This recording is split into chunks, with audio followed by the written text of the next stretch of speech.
अस्सलाम वालेकुम वरहमतुल्लाह। उम्मीद करता हूँ आप सब इंशाअल्लाह खैरियत से होंगे।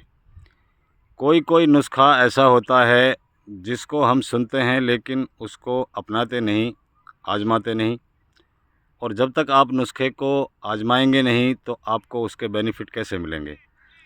जैसे कई लोगों को क्या होता है कि मुंह में बार बार छाले होते हैं, उनके मैदे में छाले हो जाते हैं, उनकी आंतों में छाले हो जाते हैं, और हैवी एंटीबायोटिक मेडिसिन बराबर लेते रहते हैं, और उस मेडिसिन को लंबे टाइम तक जब यूज़ करते हैं तो उनको कुछ बीमारियां एक्स्ट्रा मिलती हैं। जैसे उनकी किडनियों पर लंबे टाइम तक मेडिसिन खाने से असर पड़ता है। तो जब धीरे धीरे कोई मेडिसिन को लंबा इस्तेमाल किया जाए तो इंग्लिश मेडिसिन से 99% आपके लिवर पर और आपकी किडनी पर और आपके लंग्स पर उसके असर अलग से झलकने लगते हैं। यानी इनके अंदर नई नई बीमारियां और लंबे टाइम मेडिसिन यूज़ करने से जन्म लेने लग जाती हैं। तो मेरा कहने का मतलब, आपका लीवर फैटी हो गया, आपके लंग्स में काफ़ी हद तक इन्फेक्शन हो गया, आपकी किडनियों के अंदर भी ब्लॉकेज बन गए हों, तो इन ब्लॉकेज को आप कैसे ठीक करें और वो मेडिसिन यूज़ करें जो नेचुरली हो और जिसका कोई साइड इफ़ेक्ट भी आपको ना मिले। अगरचे आपको लंबे टाइम भी मेडिसिन यूज़ करना पड़े तो कम अज़ कम उसके आपको साइड इफ़ेक्ट ना मिले।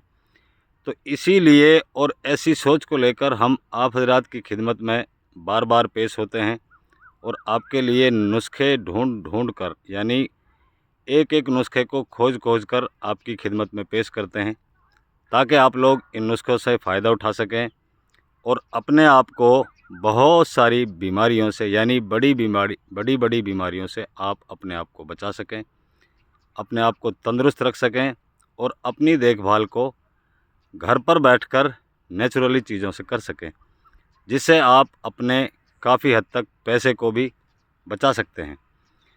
तो ऐसे आलम किसी के साथ हो जाएं कि किडनी, लीवर और लंग्स तीनों के अंदर इन्फेक्शन बढ़ गया हो, तो उसके लिए आप सिंपल तरीका क्या है कि आपको फिटकरी लेना है। फिटकरी आप हम सब समझते हैं और तकरीबन हर किसी के घर में मौजूद मिल जाती है। तो आपने फिटकरी को तकरीबन 50 ग्राम ले लेना है, उसको तवे पे डालकर उसको आपने भूनना है। भूनेंगे आप उसको किस तरह के, तवे के नीचे आग लगाएंगे, जैसे आप फिटकरी तवे पर डालेंगे तो गर्म होगी तो वो पिघल जाएगी और पिघल कर फिटकरी का पानी बनकर तैयार हो जाएगा। आप एक चम्मच की मदद से उसको बार बार चलाते रहें। जब आप उसको चलाते रहेंगे तो धीरे धीरे पानी से वो पाउडर में चेंज हो जाएगी, पाउडर फॉर्म में तैयार हो जाएगी।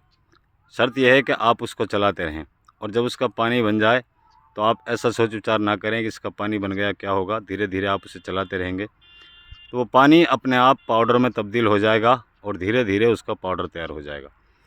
अब 50 ग्राम फिटकरी को आपने भून लिया तो भूनते भूनते ये तकरीबन 10 ग्राम जल जाएगा और 40 ग्राम बचेगा। तो जब इसका पाउडर तैयार हो जाए तवे पर तो आप इसको नीचे उतार लें। अब नीचे उतारने के बाद में आपको क्या करना है, इसमें से 20 ग्राम फिटकरी आपको लेना है, भुना हुआ फिटकरी। तो 20 ग्राम फिटकरी के अंदर आप 50 ग्राम तुखमलंगा शामिल करेंगे। तुखमलंगा एक जड़ी है जो आम पंसारी की दुकान पर मिल जाती है, छोटे छोटे काले कलर के दाने होते हैं। तो 20 ग्राम फिटकरी में 50 ग्राम आप तुखमलंगा ले लें और क्वांटिटी को आप जहन में रखें, क्वांटिटी में आप कोई चेंजिंग ना करें। इसके अलावा फिर 100 ग्राम आप इसके अंदर अश्वगंधा शामिल करें, और अश्वगंधा शामिल करने के बाद में फिर 200 ग्राम इसमें आप धागे वाली मिश्री शामिल करें। आपको इन 4 चीज़ों की मदद से इस नुस्खे को तैयार करना है, जिसमें आपने 20 ग्राम भुनी हुई फिटकरी, 50 ग्राम आपको तुखमलंगा और 100 ग्राम अश्वगंधा और 200 ग्राम धागे वाली मिश्री।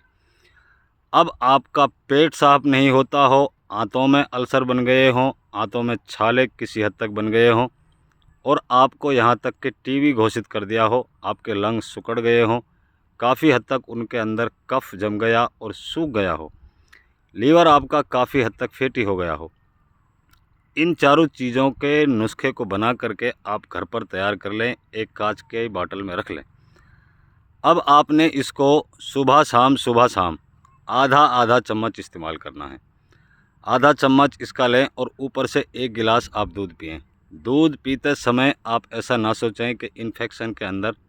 हमेशा मेडिकल लाइन में दूध से परहेज़ को कहा जाता है, जबकि हम बारहा कहते हैं कि दूध से कभी कोई मवाद आपके जिस्म में नहीं बनता, बल्कि दूध आपके इन्फेक्शन को साफ़ करने में आपकी मदद करता है, जिससे इंसान को विटामिन मिलते हैं और बेहतर गुड यानी अच्छे वाले बैक्टीरिया आपकी बॉडी को जरासीम मिलते हैं, कीटाणु मिलते हैं, जिसकी वजह से आपकी बॉडी मैनेज करती है और ग्रोथ करती है और बीमारी निकलने में जल्दी करती है। इसके इस्तेमाल से जल्द बीमारी आपके जिस्म से दूर होती है।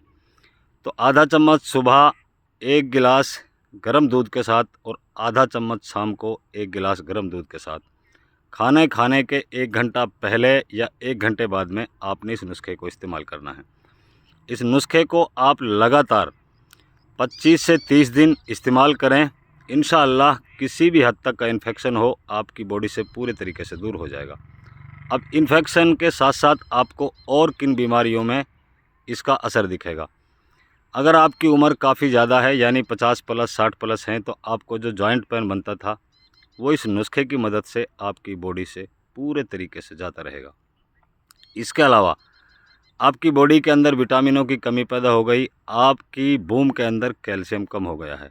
इस नुस्खे की मदद से तेज़ी से आपके जिस्म के अंदर कैल्शियम बनना शुरू हो जाएगा और आप अपने आप को 50 प्लस 60 प्लस हैं तो इंशाअल्लाह 20-25 दिन के अंदर अपने आप को आप 25 और 30 का इस नुस्खे के इस्तेमाल से महसूस करेंगे।